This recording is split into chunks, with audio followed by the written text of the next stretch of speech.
بلوچستان کے ضلع بارکھان سے افسوسناک اور بڑی خبر۔ مسلح افراد کی پولیس کی گاڑی پر بزدلانہ فائرنگ کے نتیجے میں ڈی ایس پی بارکھان مرید بختی جامع شہادت نوش کر گئے۔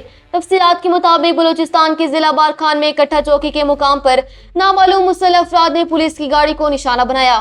مسلح ملزمان نے پولیس گاڑی پر اچانک اور اندھدھند فائرنگ کر دی، جس کے نتیجے میں گاڑی میں موجود ڈی ایس پی بارکھان مرید بختی موقع پر ہی شدید زخمی ہونے کے بعد شہید ہو گئے۔ ایس پی بارکھان عبدالحق نے واقعے کی تصدیق کرتے ہوئے بتایا کہ فائرنگ کا یہ واقعہ کٹھا چوکی کے قریب پیش آیا، جہاں دہشت گردوں نے پولیس افسر کی گاڑی پر حملہ کیا۔ واقعے کی اطلاع ملتے ہی پولیس، لیویز اور دیگر قانون نافذ کرنے والے اداروں کی بھاری نفری فوری طور پر موقع پر پہنچ گئی اور علاقے کو گھیراؤ میں لے لیا گیا۔